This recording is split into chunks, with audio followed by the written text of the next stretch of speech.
In the headlines, reactions trail Supreme Court's dismissal of President Buhari's suit seeking deletion of Section 84, subsection 12 of Electoral Act. Group rejects same-faith ticket in 2023 elections. Gunmen attack Abuja community, kidnap 22 persons. And on the foreign scene, U.S. Supreme Court ends right to abortion. Hello and welcome to Trust TV News Update. I am Ibrahim Yusuf.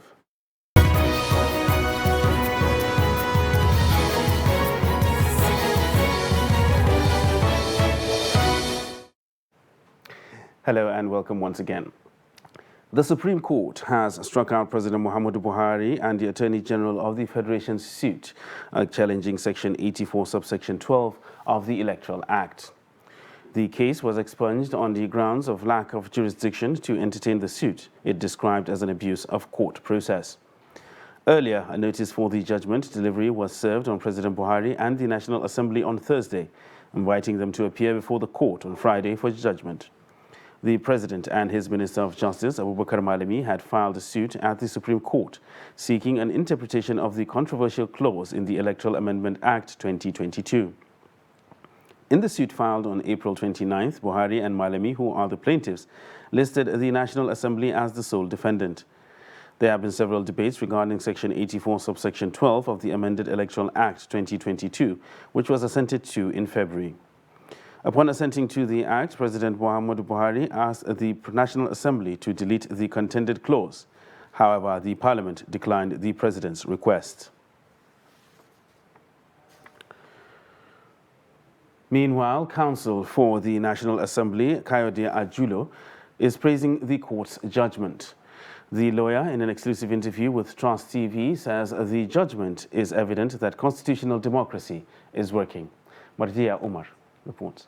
The matter was filed in court through the vacation of the President and the Attorney General of the Federation, invoking the original jurisdiction of the court, from the High Court to the Supreme Court. Frank Ajulo, an Abuja-based lawyer and counsel to the National Assembly, reacts to the court judgment at a court sitting. Another one is the fact that we believe that there is no case before the court. No case in the sense that for the President to invoke the original jurisdiction of the Supreme Court on such matter, the matter should have been the case that involved the President and the National Assembly. Not that some people, the President will be acting in representative capacity for some people, because our argument is to the fact that whosoever, anybody that needs to complain should be the political appointee that are complaining. The political appointee are known, they are not masquerade, they are well known, we even know their numbers. You can easily ascertain the number of all political appointees in Nigeria. And for the President to leave everything in this world, as big as Nigerian problem is, to now be filing a case on behalf of the political appointee, I will believe the President of the Federal Republic of Nigeria is so busy and so great to disturb himself with that. And the courts agree with us. He also speaks on the implication of the judgment to the Nigerian constitution and democracy. The implication here is that our law is working, our democracy is working. Our constitution is working too. And it's for them to know that the law, the court, is all there to settle any differences. And I want to believe there is justice, and that's what the Supreme Court has done today. The House of Representatives has hailed the Supreme Court judgment which struck out the suit by President Muhammadu Buhari seeking to void the provision of Section 84, subsection 12 of the Electoral Amendment Act 2022. The spokesperson of the House, Benjamin Kalu, gave the commendation while speaking with journalists on Friday in Abuja. The court on June 24th said the President lacked the power to direct the National Assembly to amend or enact an act, adding that it violated the principle of separation of power. According to the judgment, there is no part of the Constitution that makes the exercise of legislative power subject to the directive of the President. He said that the mandate of the House was lawmaking with the intention of bridging a gap created in the Constitution of the Federal Republic of Nigeria that was not captured, adding that the House of Representatives could only do this by looking at Section 84, subsection 12 of the Electoral Amendment Act. He added that the competitive element was necessary to advance the country's democracy. And a group of Northern Nigeria's Front for Equity and Good Governance says same-faith ticket in the 2023 presidential election will not augur well for the country. The group said this at a press conference in Kaduna. Report. Political parties are strategizing on how to win the 2023 general election, and the choice of a running mate is at the center of achieving this plan. It is, however, proving difficult for some political parties to make this choice in a multi-ethnic and multi-religious country like Nigeria without facing backlash. Northern Nigeria's Front for Equity and Good Governance says, picking Kabir Masari, a fellow Muslim by the presidential candidate of the All Progressives Congress, Bola Ahmed Tinubu, is not only divisive, but callous. We find it very divisive, careless, and callous for some persons to say that the choice of a Christian from the north will not guarantee northern votes for certain political parties. For instance,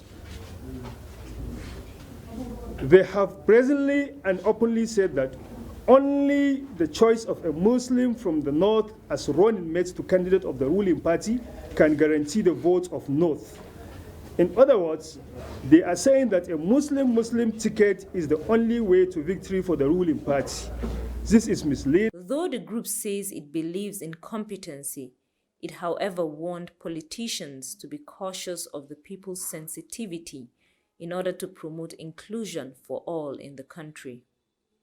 To demonstrate how untrue such positions of religious one can give an example with the current leadership of the Northern Governors Forum, which is chaired by the Governor of Plateau State, Right Honorable Simon Bakola Long, who happens to be a Christian amidst his colleagues that are majority Muslims.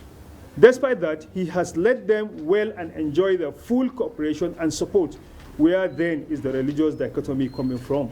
Political parties have until July 15th to replace candidates who may have withdrawn from contesting either the presidential or National Assembly elections. Lami Sadiq for Trust TV News, Kaduna. And as more states declare public holidays to allow residents get permanent voter cards, the Independent National Electoral Commission, INEC, is called upon to extend the ongoing continuous voters registration exercise beyond June 30th. The exercise, started in June last year, is now facing a last-minute rush, as many Nigerians are yet to register. With the increase in number of people flooding voters' registration centers, voters raise question on the need for the extension.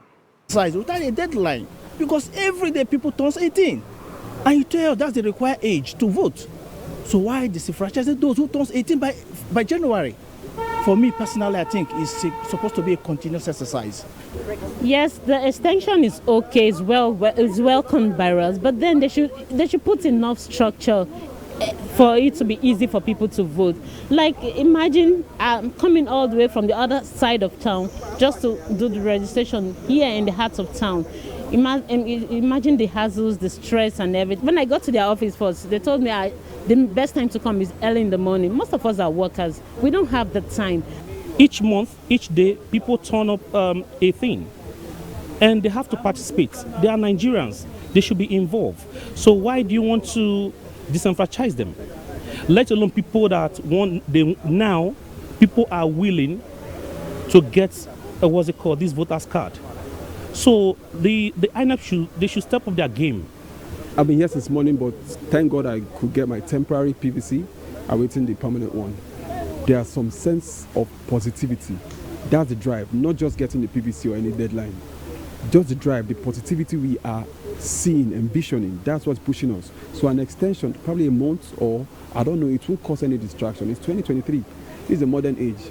After an extension, they have enough time to the end of the year to do whatever they want to do. To matters of security, where at least 22 persons have been kidnapped in a community within Abuja, the Federal Capital Territory, following an attack by yet-to-be-identified gunmen. Confirming the assault, police authorities in the FCT said on Friday that the attack took place within Rafindaji, a boundary community between Niger State and the federal capital. Acting FCT police spokesman Oduni Omotayo, who confirmed the incident, said the gunman attacked the community at the time farmers were cultivating their farmland. Omotayo, however, did not give much details regarding the attack and those who were abducted.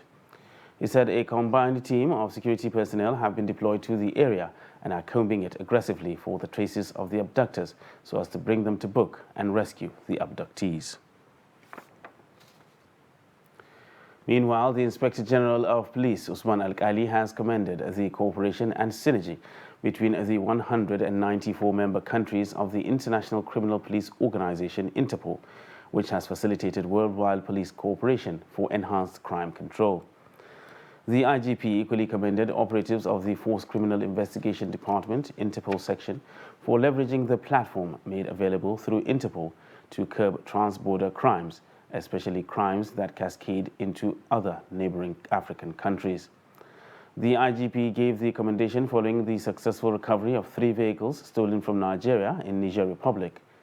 The achievement, according to a statement from the Force Public Relations Officer, Olumuyiwa Adejobi, was recorded following credible intelligence and physical support from operatives of Interpol in Niamey, which led to the trailing of the transborder car theft syndicate and the eventual recovery of their loot.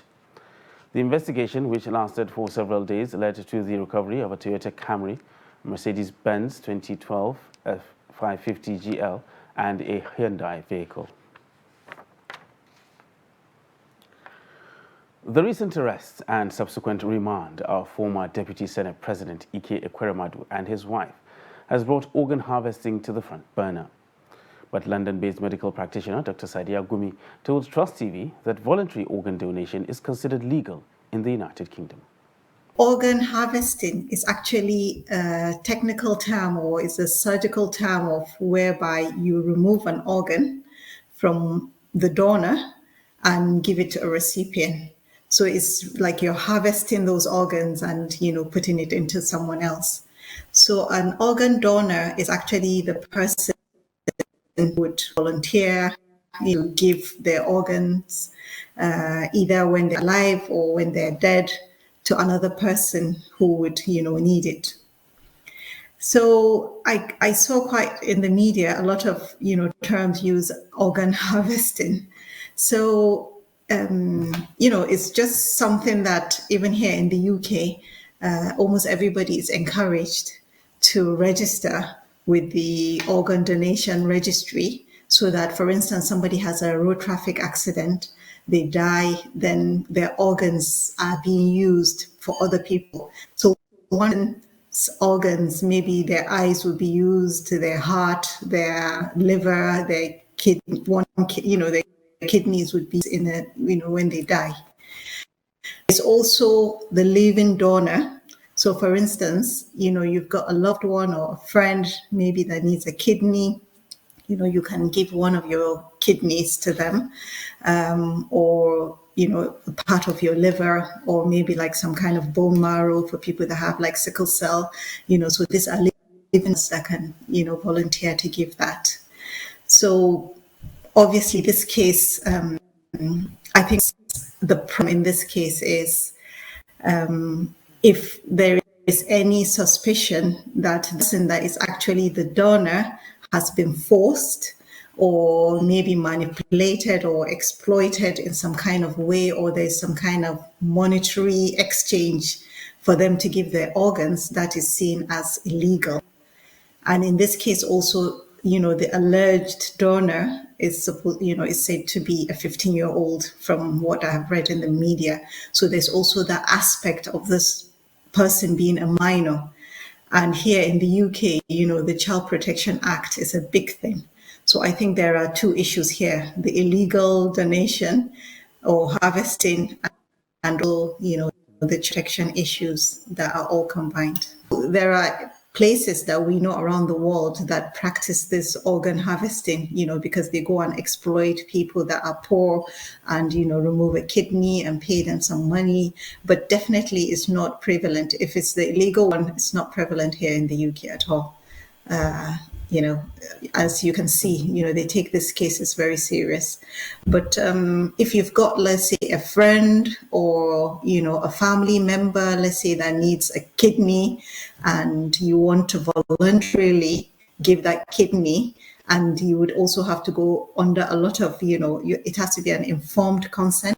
You have to know giving your kidney, and it's quite a lot of procedure. And this is done legally. And yes, you can have somebody donating maybe their kidney, their liver to a love, but not for money at all. You're watching Trust TV News Update. And still to come on the news, consequences of obsession with skin bleaching. This and more after the break. Do stay with us.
Welcome back, and thanks for staying with us on Trust TV News Update. Now another look at our top stories. Reactions trail Supreme Court's dismissal of President Buhari's suit seeking deletion of Section 84, subsection 12 of Electoral Act. And group rejects same-faith ticket in 2023 elections. Moving on to more news now. Over 8 years of insecurity has ravaged thousands of farming communities in Katsina State, throwing many into hunger and abject poverty. As a result of this worrisome situation, many people, especially children, are severely malnourished, particularly in insecurity-prone local government areas of Katsina. Abdullahi Ahmadi visited the Maternal and Child Health Center in Jibia local government area, where children with severe and moderate malnutrition are treated free of charge, courtesy of Doctors Without Borders.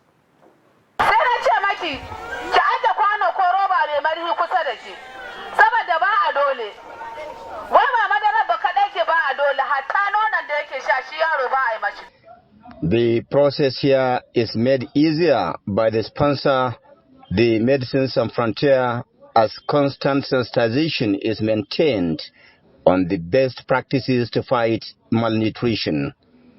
For the newcomers to the facility, the height and weight of the children will be measured to determine whether they fit the profile of being malnourished.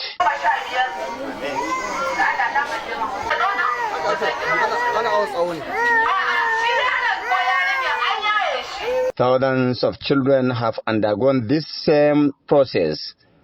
Those found severely malnourished are referred to Kofar Sauri in Katsina for further investigation. However, children with moderate cases of malnutrition are given ready-to-use therapeutic feed, otherwise known as kwamasu in Hausa language. Kwana na sati uku ina zuwa yau. Amma ina ganin alhamdulillah jiki gaskiya. My child was malnourished because I have nothing to offer her. I have little or nothing to feed her. We no longer go to farms, no animals, nothing. Our communities have been devastated by terrorists. My child was very sick when I brought him to this facility. But look at him now, looking healthy.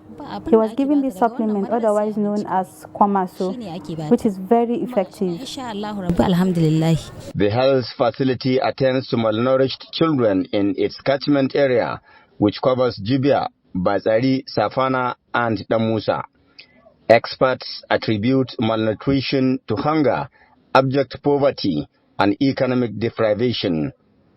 Many communities in Katsina State are prone to these factors as a result of a level of insecurity which is deteriorating by the day.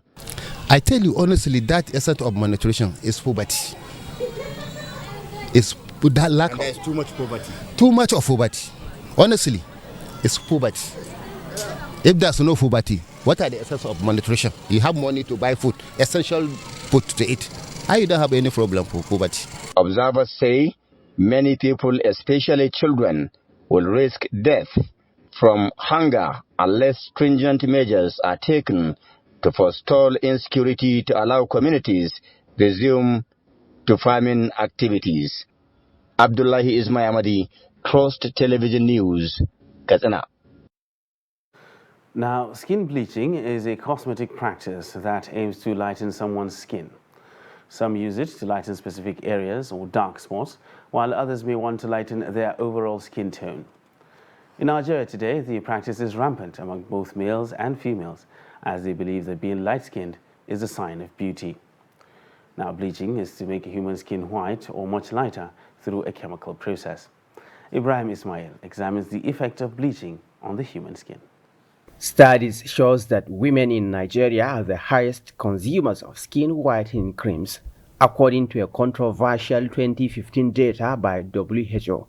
77% of women in Nigeria use skin lightening products, a situation that calls for scrutiny and strong awareness campaigns on the dangers and adverse effects of bleaching creams. According to health experts, bleaching has been associated with a number of life-threatening health issues. A consultant and family physician at Gombe State Specialist Hospital, Dr. Dangana Ahmadu, said skin whitening is mostly triggered by psychological problems.